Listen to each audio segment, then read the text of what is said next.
Paul Rosenzweig. He's the principal at Red Branch Consulting, the author of Cyber Warfare, How Conflicts in Cyberspace Are Challenging America and Changing the World. And he will be talking about cyber liability is on the horizon. Who pays when the code and implementation malfunction? So I give it to my friend, Paul. Thanks, Paul. It's all yours. Great. Thank you so much for having me, Rich. It's really a pleasure to be here. I'm going to see if I can successfully share my screen with you and begin the presentation. So let me see if that works. Yes, it does. If somebody, I assume somebody will let me know if you can't see this. But for now, let me just start by introducing myself. I am as my avatar says, I'm a lawyer who likes to hang out with the cool kids in the cyber realm. And I spend most of my time learning from you guys about technology and its possibilities and thinking about how that'll be impacting areas of law and policy. And today I wanted to share with you one of the ways in which things are changing, I think. I want to talk about the liability revolution. When lawyers say liability, what we mean is that somebody sues somebody else and the loser pays usually money damages for a harm. You know, the typical thing that you'll think about is a car accident where somebody runs into your car and you sue them. They are liable to you for damages. So if you want the bottom line up front for this talk, it's really pretty simple. Right now, to a very large degree, people in the cybersecurity industry, and that's the entire stack from the people who write the code all the way through to the people who implement cybersecurity solutions in various enterprises, people who deploy Internet of Things. Those people are not generally responsible for the damages that result from failures.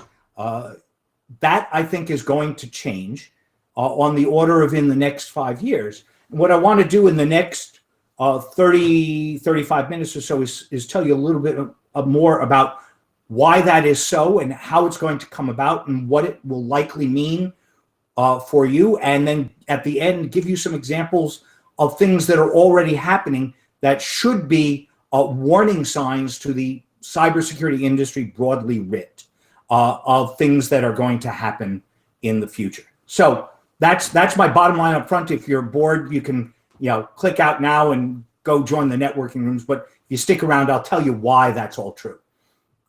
So I want to begin with a concept in law that we call the idea of externalities. Externalities are circumstances where something that I do has an external effect on somebody else. And it's an externality if, even though it has an effect on somebody else, I don't have to pay for it and I'm not responsible for that external effect. Here's a simple example. If I buy a barking dog to protect my house against robbers, I get a lot of benefit from that. And I've made that cost-benefit analysis for myself and decided I want the dog because I'm worried about robbers. My neighbor, Joe, he doesn't get any benefit of it at all. He just gets the externality of being woken up in the middle of the night by my barking dog, which he will grow to come and hate. But I don't owe Joe any money because I have a dog, because the law doesn't impose upon me any obligation to compensate him for the harm that my dog is doing to his beauty rest at night. A more common example that you probably will be familiar with is the law of environmental cleanliness. Before the environmental revolution in the 1970s and 80s, it was the law that businesses that manufactured goods, for example, were not at all responsible for the external effects of their pollution. So if I manufactured widgets at my factory and I wound up putting chemicals in the waterway beside the factory that were a byproduct of the manufacturing process, let's say, benzene or tetraethyl double death, if you want a fun name, doesn't really exist, by the way. But if I put pollution into the waterway, I had no responsibility to the people who were downstream of me, who were consumers of the water. And if the benzene in the water polluted their drinking water or killed their crops, that was their problem. It wasn't mine. And so when I manufactured a widget, the only things I had to account for were the costs of making the widget, the plastic and the labor and the distribution and the marketing costs, but not the external effects on downstream users. So here's the thing. Cybersecurity is, broadly speaking, a lot like environmental law was before the environmental regulatory revolution of the 90s, 70s, or 80s. When, for example, somebody like Colonial Pipeline goes down for whatever reason, let's leave aside whether they've been negligent or not, but for whatever reason right now, when Colonial Pipeline goes offline for 3 days, they incur costs themselves that are internal to the company, and they bear those costs. But the external costs that are experienced by you and I, in the form of not having gas at the gas pumps, or for larger industries, the need to shut down a manufacturing process because of a lack of fuel, those costs are external costs that are borne exclusively by the people who suffer, by you and I at the gas pump in the form of higher prices, by a manufacturing industry that runs out of fuel in the form of shut down production, delayed delivery, and whatever knock-on costs come from that. So right now, that's the nature of cybersecurity. If something happens adversely, nobody has to pay for the collateral downstream effects. That's likely to change. When the government sees externalities like this, they respond. Now, there are lots of classic responses for how one deals with externalities. The most common, the one you're again familiar with from the environmental sphere, is regulation. Somebody, in this case, the Environmental Protection Agency, says something like, you can't have more than 5 parts per million of benzene in the water that you dump into the river. Anything more than that is a violation of the law. And we back that up with that regulation up with administrative fines. We back it up with enforcement actions, that sort of thing. Those regulations mean that the manufacturer now needs to buy a benzene cleaning machine of some sort for his company, and that cost now becomes a part of his production costs, and it gets embedded in the costs of the widgets he makes. And then all of a sudden, the price of widgets goes up marginally for each of us, but collectively we pay 10 cents more per widget, and all of a sudden we've got cleaner water downstream from the manufacturer. So that's how the regulatory system works. An equally effective system sometimes is taxation, where, for example, instead of regulating the production of benzene, we might tax it. That's sometimes what people propose to reduce, say, the carbon footprint in the world, a carbon tax. And then a third possibility is for the government to completely take control of the industry and provide it because they can't trust the private sector to do it right. Things like the air traffic control system come to mind. So what does this mean for cybersecurity? Enough of the kind of introduction. Well, the regulatory model has some appeal. You could imagine a government saying by regulation, as they've started to say in the wake of the Colonial Pipeline, you must report your outages, you must report your breaches. As some states require, you are responsible and liable for data breach notification for the loss of personally identifiable information. You could even imagine that regulatory space expanding to include security measures that might be demanded of code writers or enterprise implementers. For code writers, it might be something like provide a software bill of materials under condition of penalty if you don't do so for the code that you're providing for other people to use. Likewise, you might imagine a regulatory response. And mind you, I'm not advocating for these. I'm just using these as examples of things like mandating the use of two-factor authentication for access to systems that operate critical infrastructure in the United States. The problem, as you can pretty readily see, is that cybersecurity is, unlike the environmental sphere, really a very distributed, very dynamic environment that changes all the time. A regulation 5 years ago would probably never have mentioned anything, for example, about ransomware at all, because ransomware was pretty much not on the broad public radar. A regulation today that dealt with ransomware would not deal with whatever it is that might be 5 years from now, that if I could predict it, I'd make a lot of money getting ahead of the curve. That's unlike most other regulatory areas, like the environmental area, for example, where the right amount of benzene to put into a system to avoid cancer doesn't change overnight. The regulatory structure we have for benzene and other chemicals in the water street, in the waterways, is more or less the same as it was 20, 30, 40 years ago. So a hard regulatory model is difficult to imagine, and well, taxation is unlikely to pass Congress anytime soon. Government control is something that nobody wants for the internet. So we're left with a problem, an environment, a domain, cybersecurity, that has real external consequences whose costs are being borne only by the victims, and a paucity of our ability to develop traditional governmental responses. And so what we're going to trend towards here is a soft answer. Standard setting and finding liability, that is punishing people through civil lawsuits for failures to abide by those standards. That's kind of my thesis here. And here I want to take just a brief moment and detour for you and tell you about a man named Ronald Coase. Ronald Coase won the Nobel Prize for Economics by asking the question, how do standard setting and liability systems work? And he asked two questions. What form of liability is best? That is, what should we do for standards failures? And then, who should be the person who is liable? Is it everybody in the stack?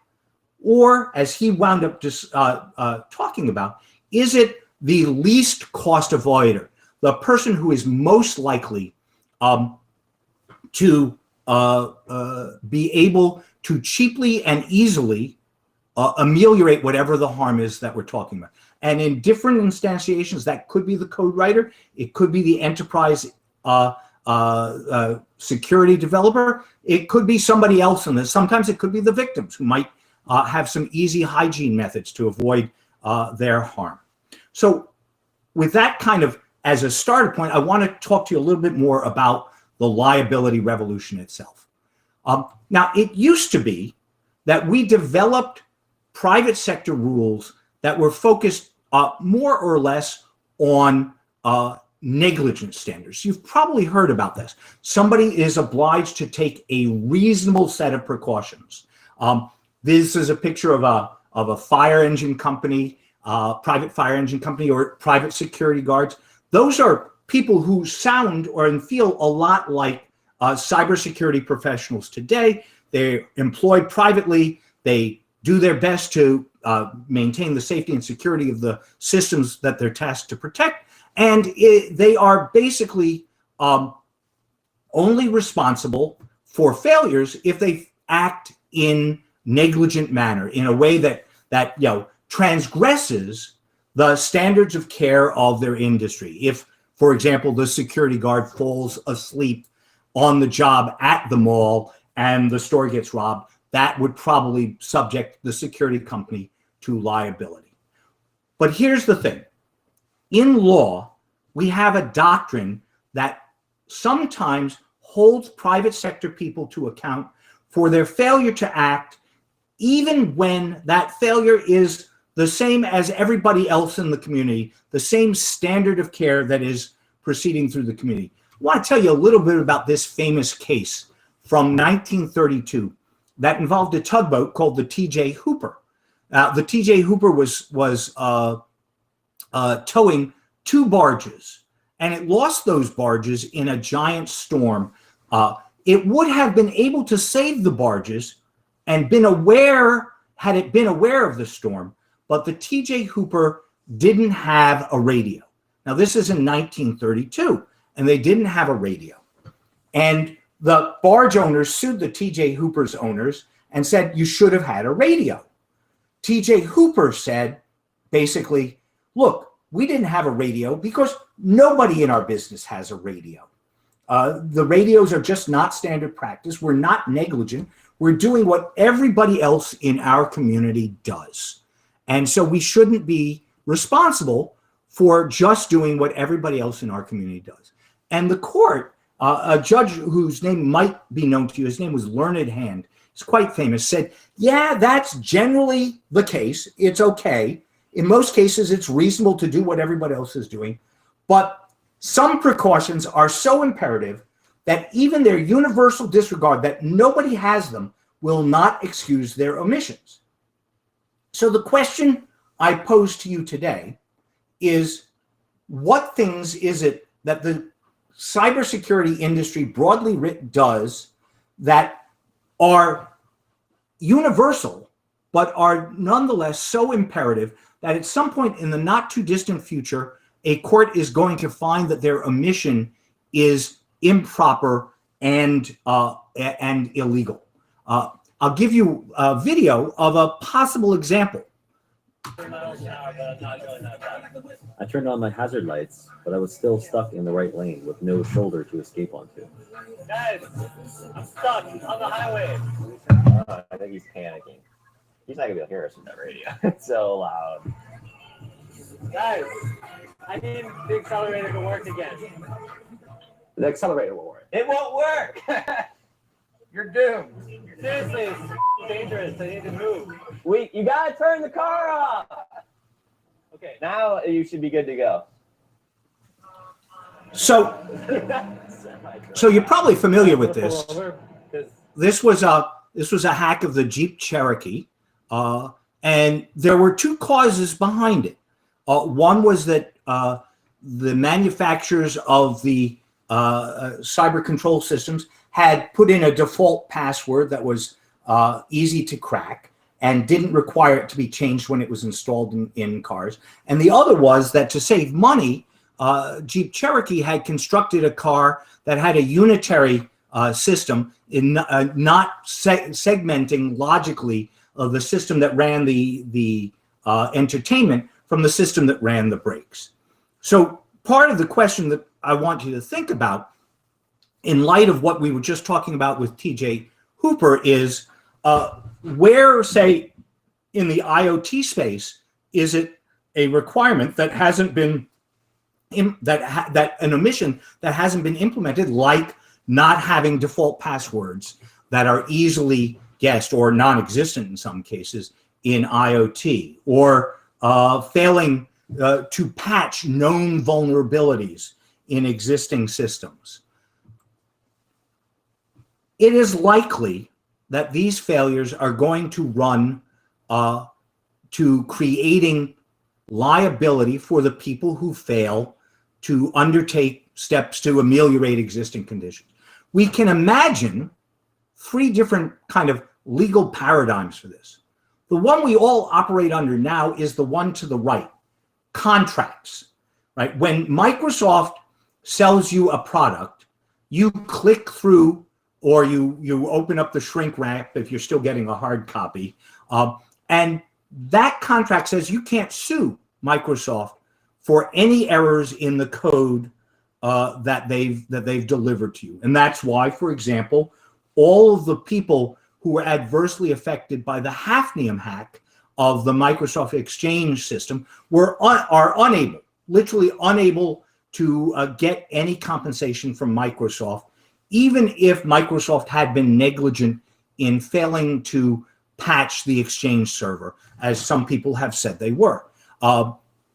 It's why the people who were adversely affected by Colonial Pipeline can't sue them for adverse impacts, because their contract with Colonial Pipeline said that they couldn't. What we're likely to trend towards is either a strict liability system, which is what we already have for data breaches, or a negligence standard-based system of best practices. The strict liability system is one that is usually enacted by statute. So you could imagine Congress writing a law akin to current data breach notification laws that says you are responsible for data breaches and you must pay consequential damages.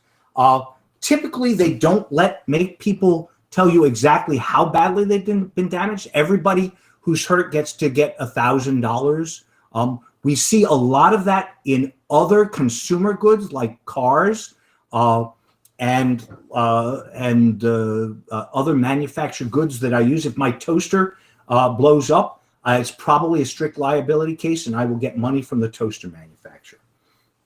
In the center is where I think we're most likely to head, which is it will be negligence to fail to adopt better standards of care and best practices in creating code and implementing protective measures. There'll be lots of evolving questions about the standard of care for coders, operators, and users, particularly in critical infrastructure. But it is likely, indeed near certain, I think, that at some point in the near future,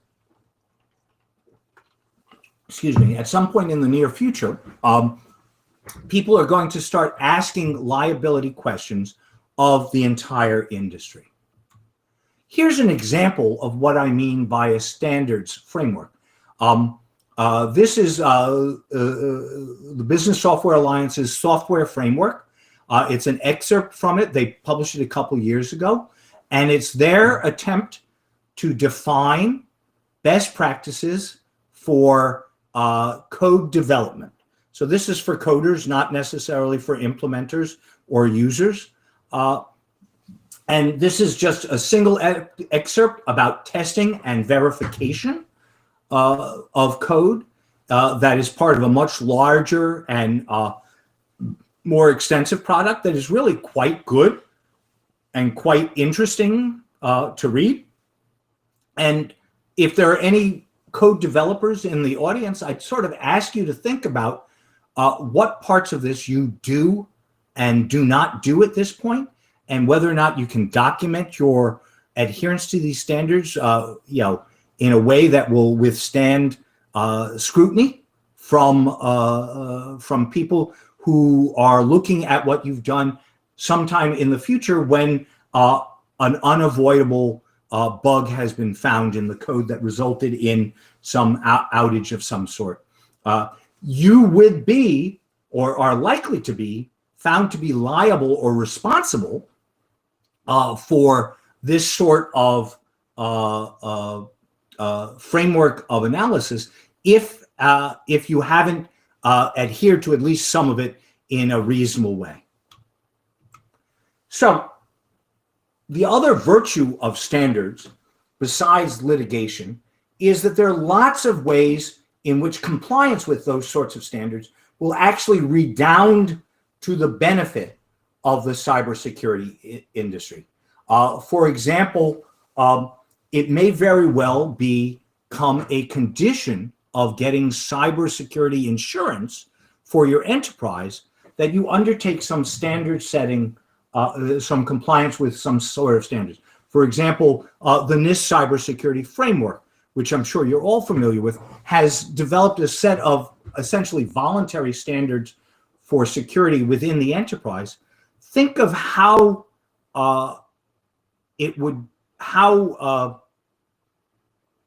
challenged you might be, your enterprise might be, to demonstrate compliance with that standard if hypothetically it were a condition of getting insurance from your insurer. Likewise, the government might give monetary grants or incentives to people to comply with cybersecurity frameworks like this. I know that the Department of Defense has begun a program of mandating compliance with various cybersecurity frameworks and standards in order to get a procurement preference, or even in some cases, to be able to bid at all on a DoD project. Similarly, you might be able to limit your liability by showing compliance. That's what we were just talking about. And of course, there are all sorts of other reasons to come into compliance with these sorts of voluntary standards, like public recognition. You know, you get a shiny gold star from somebody who says, my God, they're great people. There's a move afoot in a lot of the regulated industries like the electric grid industry to allow greater rate recovery in a price regulated industry for people who are in compliance. So those sorts of things are going to lead to voluntary compliance along with the liability threats that we see coming. So let me turn now to some of the recent liability issues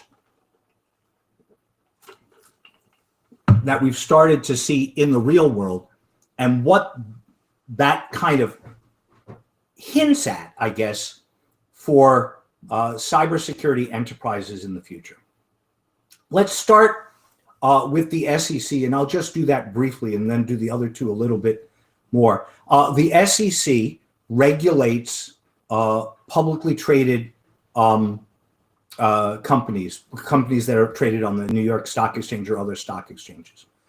In the last 5 years, they have increasingly required disclosure of cybersecurity breaches, disclosure of material cybersecurity risks, disclosure of compliance with existing cybersecurity frameworks for these industries, and in the next step, they're going to actually begin auditing public disclosures. So companies in the public space that, for example, file K-1s with the SEC that disclose material cybersecurity risks can expect to see increasing enforcement actions by the SEC for omitting material risks, failures to disclose, failures to comply with existing standards of care. Let's turn to the FTC, and this is a pretty recent case involving the Wyndham hotels. Wyndham was hacked by a Russian criminal gang that stole all of the customer PII from their system, and then of course put it out on the dark web, and with adverse consequences for their customers. Their customers couldn't sue, mostly because of contractual liability limitations of the sort that we were just talking about. But the FTC, the Federal Trade Commission, sued. They said that Wyndham's failure to maintain good cybersecurity practices was an unfair business practice, and that that Wyndham was therefore civilly liable to the FTC with penalties for failing to implement, for being negligent, in effect, in implementing cybersecurity practices to protect the personally identifiable information of their customers. Wyndham challenged that. They said that the FTC was limited to practices like fraud and fraudulent advertising sorts of things. And the Third Circuit Court of Appeals said no. Third Circuit said Wyndham purports to tell its customers that it protects their data, and if it doesn't really mean it, that's a sort of fraud that is an unfair business practice, and the FTC can set standards by means of a consent decree in order to hold Wyndham liable. So Wyndham wound up losing the case and then entering into a settlement with the FTC and paying, well, a significant amount of money to the FTC as a fine for being negligent in its implementation of cybersecurity practices within its enterprise. There's another case that I just want to kind of let you know about called the LabMD case, in which another court said that the FTC has to actually disclose the standards that it's going to hold people responsible for. And the FTC is now in the process of creating guidelines and rulemakings that are probably going to incorporate things like the NIST framework or the BSA standards as mandates for any consumer-facing enterprise they'll be obliged to follow. One last piece is the FTC has also said, if you tell us about your breaches in advance, we'll treat you more nicely. We'll give you discretion and more favorable treatment than if you have to if we have to come after you ourselves. So let me now tell you about 2 litigation cases that have come down the pike. In fact, I'll just focus on the first one because I see that the time is kind of going down a bit, and I really don't want to overstay my welcome with you. I'll tell you about the Patco case. Patco was Pat's construction company, and they had their account at People's Bank in New England. And Patco was a normal business customer of the bank. They would make deposits whenever they got paid by the contractor, by the people they were doing construction for. And once a month, they withdraw money to pay their vendors, pay their staff, that sort of thing. Somebody got inside Patco's system and got the password and even got inside the 2-factor authentication that Patco had for verifying transactions for its online banking system. And they used that to direct the People's Bank to send the entire corpus of Patco's bank account, $500,000 or so, to a corresponding bank in Romania. Now, needless to say, this was a fraud, but the worst thing was that it actually tripped an alarm at People's Bank. It was so out of bounds for reasonable behavior that the teller, in effect, the teller who got the call, who got the request, went outside of bounds to the bank VP and said, look, there's this really strange request here. What should I do? And the bank VP made a mistake. He said, well, they have their password and 2-factor authentication. That's enough. Send the money to Romania. That was obviously wrong. Patco sued.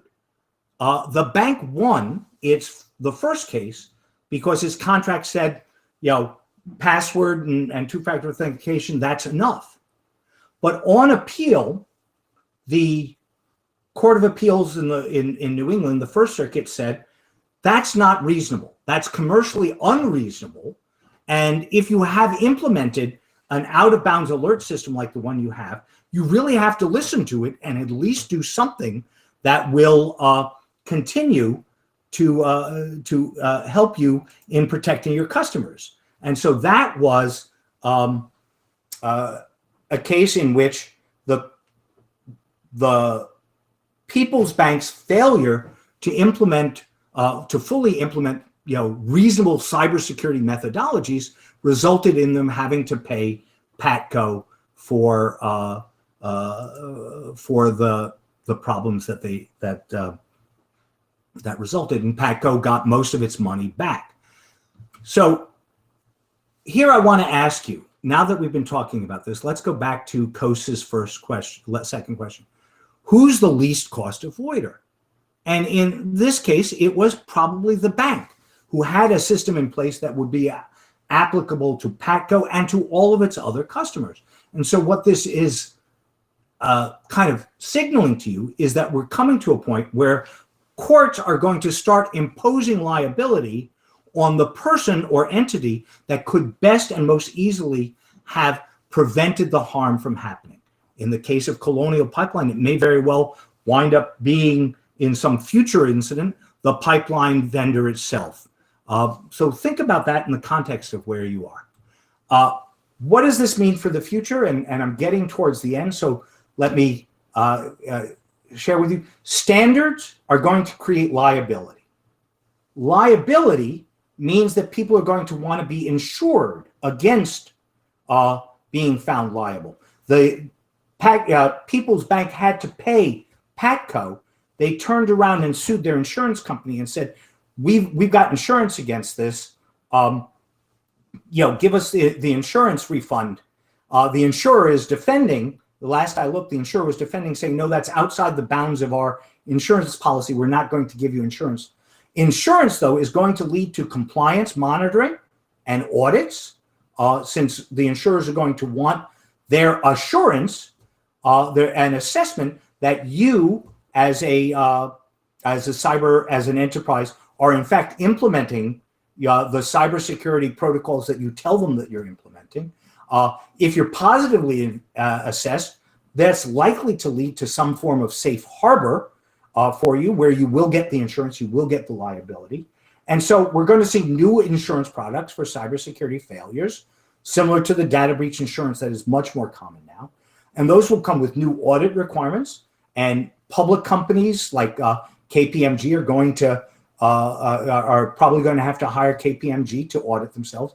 And then there'll be new assessment opportunities. So I'm thinking of things like an underwriter's lab for cyber systems, where outside experts will come in and do some validation of your system. So that's kind of my prediction for the future. But I want to leave you with this last bit, which is one of the most recent instantiations of this is the ransomware crisis that obviously we're suffering through now, where all sorts of enterprises are getting ransomware.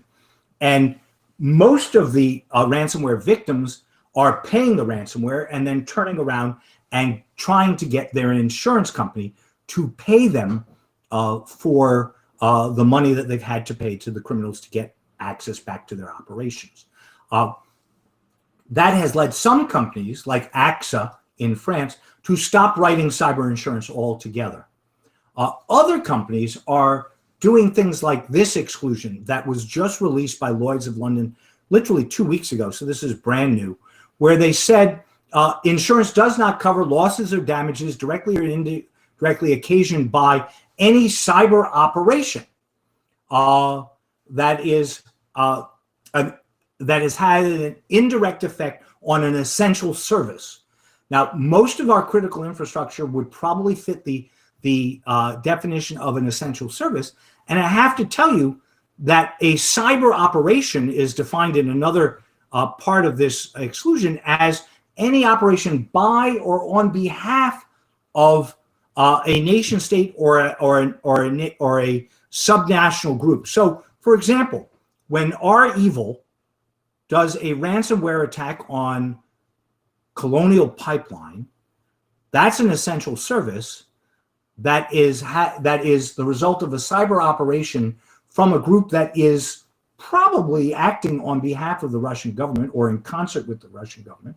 And so this is the cyber security insurance industry telling us that they're no longer going to pay insurance for the adverse impacts of ransomware that can be tied or plausibly tied to nation state activity. So what you're looking at in the future is the worst of all possible worlds, coming liability for failure to adhere to cybersecurity standards that are developing without the ability to insure. And that's going to leave operators in the worst possible world of owing lots of people money. And it is indeed all about the Benjamins, and where the loss eventually lies is going to, I think, be very, very scary and very, very problematic. And so with that kind of tour, brief tour of law, liability, and cybersecurity standards, I'm going to stop sharing my screen, click over to the chat, and answer some questions.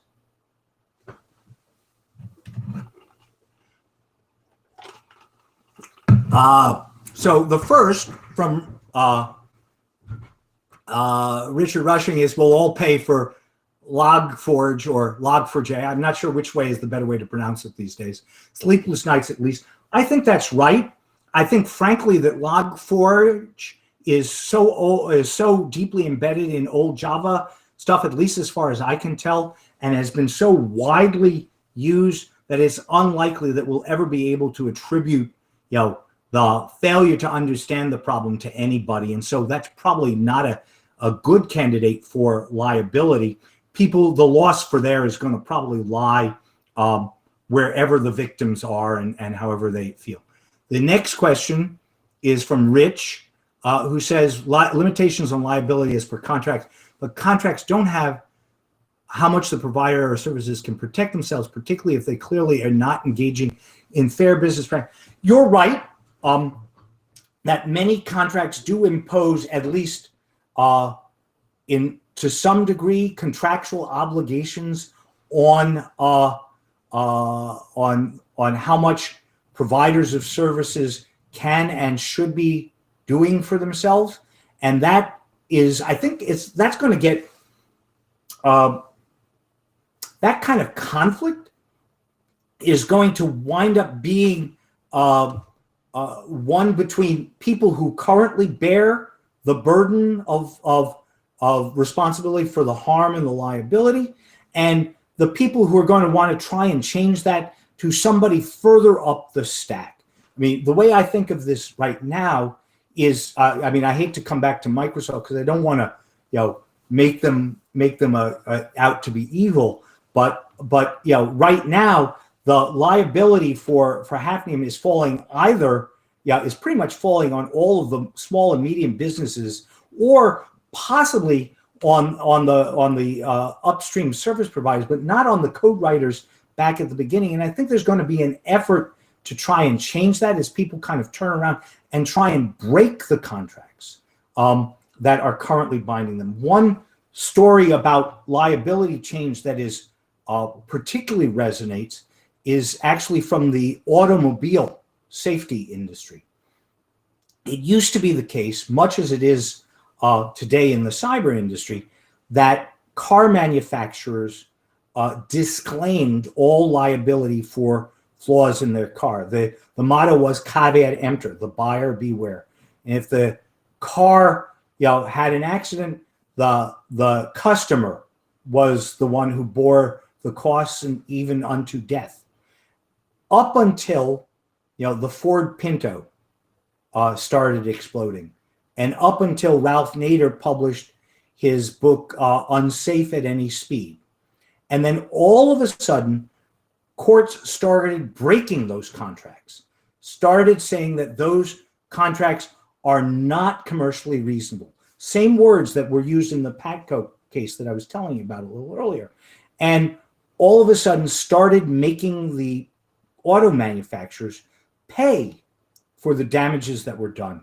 And that led to a regulatory response. And now we have things like the National Transportation Safety Board and the National Highway NHTSA to do better at creating car safety. I frankly think that we are one Ford Pinto away from a big cybersecurity liability revolution. I thought it might actually have been, Colonial Pipeline, but I think it's more likely going to have to be something where the knock-on effects actually result in death. I'm not sure who or how that'll be, but just think of an IoT, self-driving bus going off the side of a cliff, and you can kind of, with 20 students in it, and you can kind of imagine what might happen. Other questions? Other people want to throw things out there? So I guess I have a couple minutes more. Let me,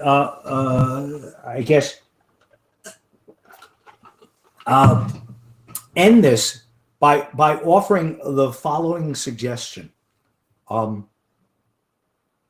If, as I hypothesize, liability for bad code and bad implementation is on the horizon, I think that the question that you might want to ask listening to this is, what are the things that can reasonably be asked of an enterprise?